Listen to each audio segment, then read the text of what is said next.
You wanted the best. You've got the best podcast. The hottest podcast in the world. The Chris Voss Show, the preeminent podcast with guests so smart you may experience serious brain bleed. The CEOs, authors, thought leaders, visionaries, and motivators. Get ready. Strap yourself in. Keep your hands, arms, and legs inside the vehicle at all times, because you're about to go on a monster education roller coaster with your brain. Now, here's your host, Chris Voss.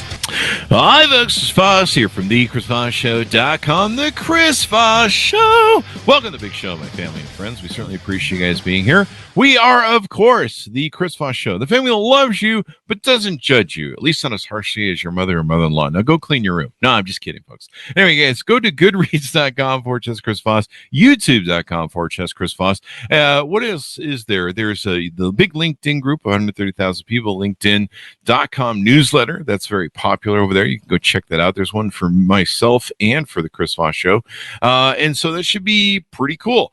We have an amazing historical author on the show. This is his first book that he's put out, and it's going to educate us on a lot of different things. I love history. The one thing man can learn from his history, as I always say, is I set that up with a little bit of sidewind there.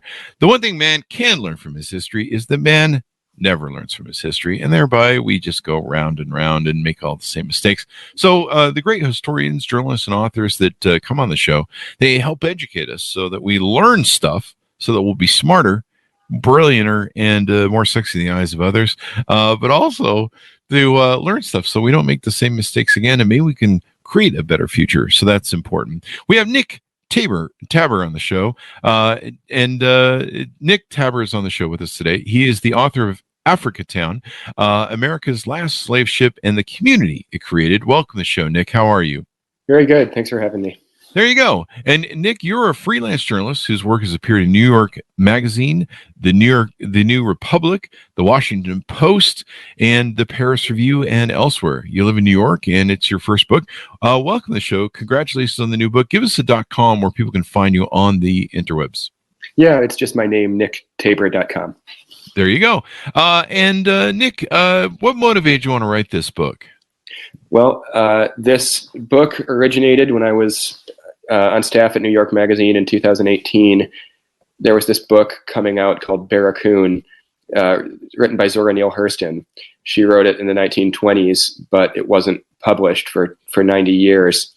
And it consists of her interviews with Cudjoe Lewis, who was the one of the last survivors still living from the last slave ship that ever came to the U.S. Wow. She interviewed him when he was in his 80s. And so it's this amazing historical document that just kind of sat in the vault for decades. So when it was being published, my editor called me in and said, "Hey, we're going to be publishing an excerpt of this book in the magazine. It'd be really great if we could also have a story about what became of the descendants of this guy, Cudjoe Lewis." Mm-hmm. And so she said, "See if you can find him." It might not be easy, but I think you can do it. So it took a couple of weeks to track them down. They had not really made themselves known. But eventually I did reach one of them, a guy named Gary Lumbers, who was living in Philadelphia. And the first time I got Gary on the phone, I remember I was at this hotel room in West Texas working on another story. And he said pretty forcefully, "You don't need to be writing about the descendants. You need to be writing about the neighborhood." Wow. Because the survivors of the slave ship created a community after the Civil War, after they were freed, called Africatown. The name has now been shortened to one word, Africatown. Okay. When he was growing, it's still around. When he was growing up there, he said it was this thriving community. There were lots of jobs. There were lots of big families. It was like an idyllic experience for him as a child. He said, now if you go there, it looks like a war zone. They built a highway that through the center of the community that wiped out the main business district. Wow. He said that the whole area is surrounded by heavy industry. There's so much pollution. People think there's a cancer epidemic. And so it was obviously, and the population was like a fraction of what it had been when he was a kid. So he was saying this is not just like another story of like deindustrialization, like Flint or something, where a factory leaves. It was like this neighborhood was actively destroyed. And he wanted to know how that happened. He said, that's what you should be writing about. And I ended up visiting, and I happened to be there on a day when this law firm was interviewing people about cancer cases. They were getting ready to sue one of the paper mills that had long been in Africatown, getting ready to sue them for all the pollution on the basis that they had caused all these cancer cases. So I interviewed a whole bunch of people at this church who each could just rattle off a list of people from their families who had died from cancer, often at young ages. And a lot of people who had survived it themselves, and the pastor told me that it had been that way ever since he came to the neighborhood. It really seemed like more than just your standard amount of cancer in a community.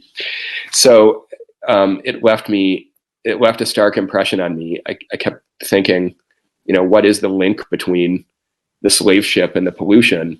Like, how did this neighborhood get sort of singled out to bear so much of the industrial pollution of southern Alabama? Like, of all the places they could have put those factories, why did they choose the neighborhood that was established by the survivors of the last slave ship?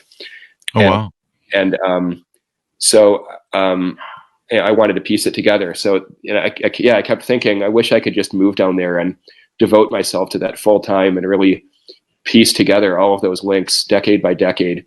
And then it occurred to me one day on my walk home from the subway that I probably could do that, that a publisher would be interested. And so at the end of 2019, with a book contract in hand, I moved down to Alabama to investigate that question. Wow. There you go. Now, moving down there, I mean, are you a little concerned? Do you move to Africatown specifically? And, I mean, with the pollution and cancer rates and stuff, or do you move someplace close by? I moved to a place close by. Okay. There's not a lot of rental property, within Africatown anyway. Mm-hmm. And it's quite an intimate community, and it would have, it wouldn't have felt appropriate for me to move right into the center of it. But I was there often. I was really a pretty short bike ride away, living within Mobile. And for the first few months before the COVID lockdowns began, I was there just about every day. Anytime there was a meeting in the community or some kind of event, I was there. If there was a cleanup day, I was there with a rake or a shovel, like not just reporting, but volunteering.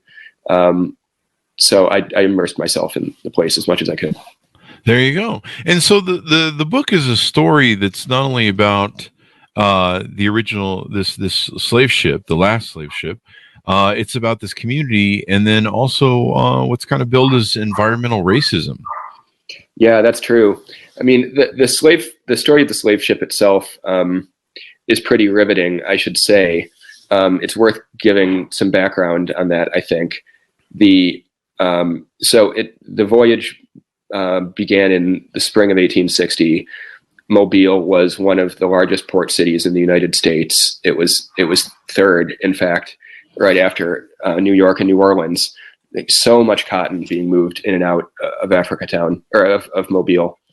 And so there was this shortage of enslaved people, of enslaved workers. It was not legal to import them from West Africa anymore. They had long since this country had long since banned the transatlantic slave trade. Mm-hmm. But this business magnate named Timothy Mayer, who owned a lumber mill and a shipyard and some other businesses, the lore is that he told his friends, he said, well, the federal government says they're going to crack down on these illegal voyages, but I don't believe it. And I'll put my money where my mouth is, and I will send a ship to West Africa and bring over, 100 slaves.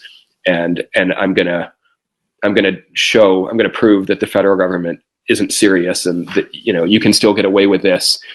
And it seems as if he meant this as an act of political protest. Wow. He was like, he and quite a few other Southern businessmen were pushing to have the slave trade reopened. And so this was, it seems like this was part of that campaign. He was, as I say, he was kind of putting his money where his mouth was. So he sent this ship over. It arrived in the port of Ouida in the Gulf of Guinea that spring. He carried over about 110 men, women, and children across the Middle Passage. The journey took about 6 or 7 weeks and was, just a truly horrific experience for the people on board. The ship sneaked into Mobile Bay. The captain transferred all the people to another ship, and hid them in like a swamp for weeks, and burned the ship down to the waterline to destroy the evidence. Wow. To make sure that it would be impossible to prosecute them. And everybody in Mobile knew about this. It was reported in the newspaper immediately, and then went global. I found dozens, like scores of newspapers where it was reported that week, mostly in the U.S., but also in Europe. And I've always suspected that the guy who was behind it all actually tipped the newspaper off. We don't know, but that's sort of my guess. Wow. Educated guess. So he got away with it. The prosecutors, the local federal prosecutor knew about it, but didn't prosecute anyone. The Civil War started 9 months after the voyage, and after that, nobody wanted to prosecute. Nobody in the South was going to prosecute someone for bringing slaves over. So 5 years later, these people were emancipated, and they had no way of getting back to West Africa. They wanted to go back home, but they couldn't. So they created this. So a few dozen of them, out of more than 100, created this community where they could speak Yoruba and other West African languages, and choose their own leaders, and sort of be left alone and govern themselves. They bought property, they built houses, and this place became known as Africatown. There's really nothing else like it in the United States. A community that was created by people who had been brought through the Middle Passage by West Africans who had themselves survived the Middle Passage. So because it's such a dramatic history, I thought this was the perfect story to talk about environmental racism. So this is a widespread problem. It's a common thing for communities of color to be like heavily overburdened with pollution, or in some cases, just to have really bad infrastructure, to be underdeveloped. There are cases in states like Alabama where communities of color just don't have like functioning sewers and plumbing. But more often it takes the form of like factory pollution, or here in New York where I am, we have this section in the Bronx that we call Asthma Alley. The Cross Bronx Expressway, this big highway runs through it, and there's so much exhaust from the cars that kids who grow up there very often suffer from asthma.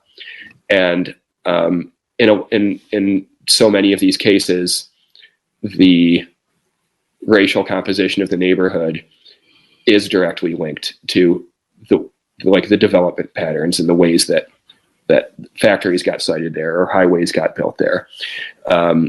And so the point of this book was to figure out how it happened in this one community, but also like through that lens to get a better sense of how it happens everywhere, and why places like the South Bronx exist too. I really could say that by extension, it's a way of trying to understand better, how race still, how it still plays a role in the way our cities are shaped, and distribution of power, and who controls what resources. Yeah. We had Ed Glad Jr. on the show, and we talked about how, communities were built, freeways are built. We were built to separate separate us from each other, white and black communities, and sadly create blighted areas that didn't have a lot of jobs and other opportunities, and it kind of you end up with different issues, and I'm sure pollution is another factor. But this is a pretty unique story. And he'd written a book on Baldwin, James Baldwin. Begin Again, yeah. Yeah, Begin Again. And the interesting thing about James Baldwin is you can take and lift all of his quotes and all of his writings from the 60s and 50s and literally just transpose them to today, and they still work, sadly. So this is really interesting, and it's extraordinary. It's the last slave ship because it had been outlawed. They came in, they cover it up. These folks build a community because they miss their homeland and they want to speak their language.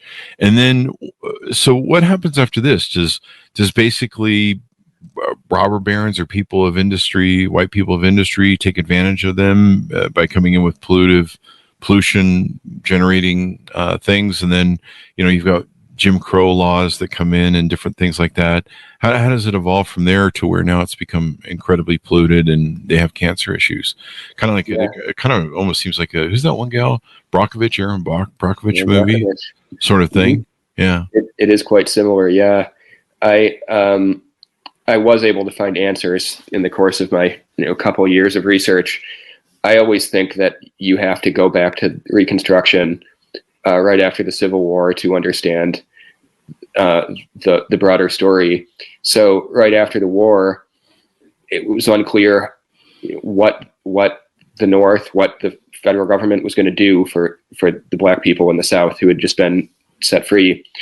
And one of my favorite Americans is Thaddeus Stevens, who was one of the radical Republican legislators who he gave a speech in 1865, right after the war in Pennsylvania, where he said, if we're really serious about reforming this country and reforming the South, what we need to do is seize the plantations, like take the land from those Southern aristocrats, break those plantations up and give the land to the black people.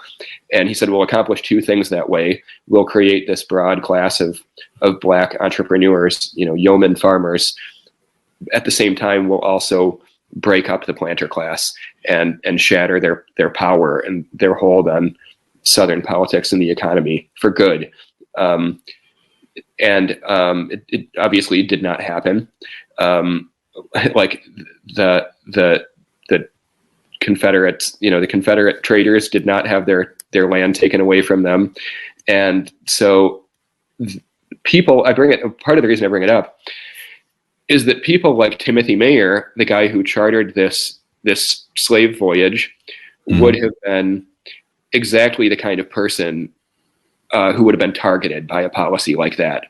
He owned all of this land and had all of this wealth.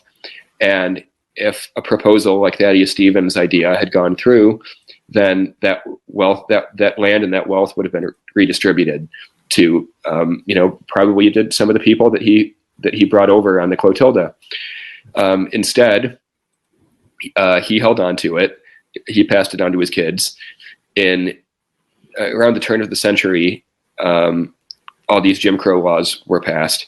And it's not just, I think it's important to understand that the Jim Crow laws were not just segregation laws.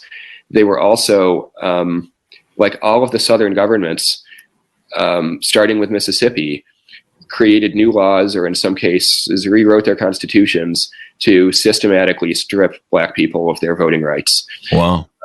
So they just had no political power anymore. They had no way of standing up for their rights. Mm-hmm. And so it's sort of a deadly combination of for them to turn out to be deadly, no wealth, no land, forced to continue working for pitiful wages for the people who used to keep them enslaved. At the same time, Northern industry started making incursions on the South. It was like the first version of offshoring jobs to other countries. They these northern companies founded in the South, there were no unions, and the Southern governments were so happy to have them, they would just let them do anything. Let them tear apart the forests, let them pollute the rivers, and let them treat the workers poorly. And so the people who benefited from that were the wealthy people in the South, like the Mayer family, who already had this land. Mm-hmm. We see how this plays out in Africatown in the 1920s.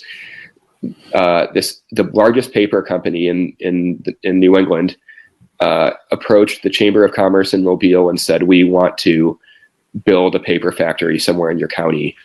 Can you hook us up?" And it looks as if the way this happened is the Chamber of Commerce said, "Yeah, you should, let us introduce you to the Mayer family, the son of the guy who brought the slaves over. Wow. Like, he has lots of land that nobody's using." And so the company ended up, I think, originally leasing and maybe later buying, some property from the Mayer family. Built this enormous paper factory at the border of Africatown. People didn't know as much about environmental health back then, but they knew that paper factories smelled terrible. Wow. And of course they didn't want it downtown. But the people living in Africatown didn't have any say over whether they wanted it in their backyard or not. And so after that one was built, the area became increasingly industrialized, and more and more factories were added on, and a lot of that land actually was built on, or a lot of those factories were built on land that belonged to the family of the guy who brought the people over. Wow, it's just extraordinary. You have multi-generational environmental racism, basically. They got handed down through generations, and land and ownership and stuff. I was reading here from equaljusticeinitiative.org. Paper, asphalt, petrochemical plants, pipelines, and coal terminals surrounded the town. This is from an article from 2018, and they talked about how activists successfully defeated an oil storage tank farm proposal in 2015, but last year, this would have been 2017, Mobile adopted a future land use plan that leaves Africatown's small residential area unprotected from the continued threat of further industrialization.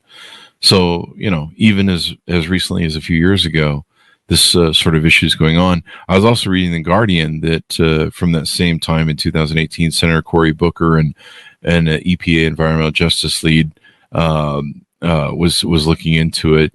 Has anything come of this? Have they still lost their rights? Has there been anything that the attorneys are helping achieve, or any politicians or politics or the EPA? There have been some developments. First I should say that the wreckage of the ship itself, the Clotilda, was identified in the Mobile Delta in 2000. It was 2019 when they announced it. It took like a year's worth of research before they felt confident that the ship that they had singled out was the right one.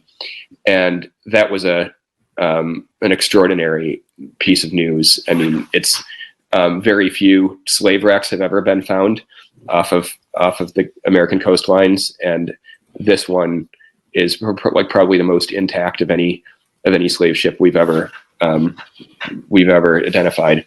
Wow. So that's a big deal.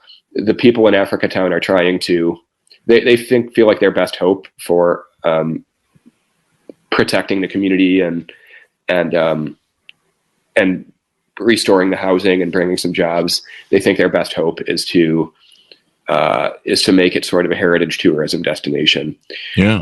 You mentioned EJI, Equal Justice Initiative. They have this lynching memorial in Montgomery. Oh yeah. And it's a pretty unsettling experience to go to that memorial and the museum that's connected. But it's a profound experience, I have to say. It's something you never forget. And within a year of it opening, it had brought it had brought thousands, I think maybe hundreds of thousands of visitors from all over the world, and had generated something like $1 billion in economic activity for the city of Montgomery. And so we feel like people in the community feel like there is an appetite for that kind of experience that helps you, I guess, sort of encourages you to reflect on some of the most horrific episodes from American history. Of course, it's also, in this case, it's also a story of heroism, I think, and endurance. At any rate, that's what they have in mind. The discovery of the ship is a big asset in that endeavor. The other thing that's happened is there was a documentary that aired on Netflix. It's still on, but it debuted in the fall. It was backed by the Obama's production company. Some of your viewers and listeners might have seen it. It's called Descendant. Oh, and it's a marvelous documentary. It I think a brilliant piece of filmmaking. I was involved in making it, but I'm not taking any credit here. It's because of other. My role was pretty small, and it's because of the work of many others on the team, especially the director Margaret Brown, that it was so good. That has brought a huge amount of attention to this neighborhood, and on the strength of that documentary, a coalition from Africatown recently visited the White House and spoke with members of the Biden administration. There's quite a lot more money coming in to the community now. There is so there's a lot of support from outside. The city of Mobile, it's my perception is that the city of Mobile can't decide whether it wants to be more like Charleston, South Carolina, and emphasize its what could be a beautiful waterfront. Unfortunately, the waterfront is all occupied by heavy industry, and you can't really get to the water in Mobile. But that's one version of Mobile that we could have. It still has some beautiful architecture downtown. It has great seafood. Whether they want to make it a tourist destination like that, or whether they want to stake everything on the petroleum industry like Houston, and you can't have both. Those are two very different kinds of cities, and but they like to think that they can have both. So they tend to give lip service to these efforts to make Africatown a heritage tourism destination, but in practice, they're not really giving a lot of meaningful support. There is, however, a museum opening in July there. That'll be the first piece of real infrastructure that the community has for receiving visitors. And so we're all looking forward to that. It'll be a good development. Awesome sauce. What do you feel? What do you hope people come away with reading the book and learning about this important piece of history that shaped us? I've sometimes thought that. So I guess it depends on who the reader is. I sometimes thought when I was working on this that I thought about what I was like when I was a teenager. A pretty conservative teenager, actually, growing up in the Midwest, and I felt like maybe there was a time when affirmative action made sense, but at that point it certainly did not. I thought it was just whatever, reverse racism. I just didn't really believe. I felt like the African Americans I knew were pretty much treated fairly by teachers, by our bosses at work, and I felt like racism just wasn't really a serious force in America anymore. And when I was working on this book, I felt like, that's obviously not my perspective now. There were times when I was working on this book when I felt like I want to write a book that would have persuaded me when I was a teenager that race still was really a powerful factor in shaping people's lives in America. Now, maybe a lot of your readers don't need to be persuaded of that. Maybe they already know. But I also think that I think this book makes it clear and explicit in a way that not many stories really could, because the links are so direct and so strong in this case. I also think that there's just not nearly enough awareness of environmental racism, and there's not enough literature about it. And as I say, because this story is so dramatic, because it's this riveting story about the last slave ship and the survivors, in a way I felt like I was baiting the hook. Like I could get people to read about environmental racism in this case because it's such a rich, dramatic narrative. So I think people should read it because I think they'll find it gripping. The story itself is just a gripping one. But I think that it also fills a void of literature on environmental racism. And I hope readers will read it and learn more about that. Definitely. And we can't change the future unless we understand the past, the mistakes we made. We can't correct them and what goes on. And then it's sad, a lot of the stuff that's happened in the course of our history, but we need to look at it and go, hey man, we can do better. We should do better. We hope we want to do better. There's one other thought I've had about solutions, about like what does this mean? How does this cash out in terms of how we can change the future, or change the present? How can we change? What does this tell us about how we can affect change in the world? And you mentioned those tank farms in Africatown. There was a proposal to build all these petroleum tanks that are like, each one is like the size of a house. They're huge. Wow. There are already some tank farms like that near the neighborhood. But at the same time, there was a proposal to build a pipeline through the main water supply for southern Alabama, not just Africatown, but everybody. And lots of white people showed up when they heard about the pipeline going through the water supply. People believed that the tank farm in Africatown and the pipeline through the lake were connected. And so for the first time, all these white people felt like they started to sort of link arms with people in Africatown because they felt like they had a shared interest here. They felt like each of them had something at stake. Like Africatown didn't want the tank farms and nobody wanted their water supply to be endangered. And one of the central people in the book told me, Mobile was a pretty segregated city, politically especially. He said that when these protesters went down to City Hall, black people and white people together, linking arms, to say we don't want this, that it was obvious that people in the city council were surprised. They'd never seen that before. They'd never seen that kind of thing in Mobile. He said you could see it in their eyes. And so, and ultimately they were successful in blocking those tank farms from being built. And I think the takeaway is that what you have to do is try to create an interracial coalition that's not just based on white people's pangs of conscience, not just based on them wanting to do the right thing, but to really obtain a majority, to get the kind of critical mass you need in a majoritarian democracy. It has to be based on people's shared material interests. That's what, drives, a lot of the time anyway, sometimes it's culture wars, but a lot of the time that's what drives people to the polls. It's things like healthcare. It's things like schools. It's their paychecks and their health and the health of their children. So I think that that's something we can learn from this story.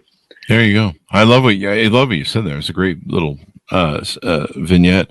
The common good of everyone. Unfortunately, we live in a world where politics is used against us by politicians. And of course, we chose them, so you get the politicians you vote for. But we live in this world of scarcity, where we're told, if we help somebody else, it takes away from us.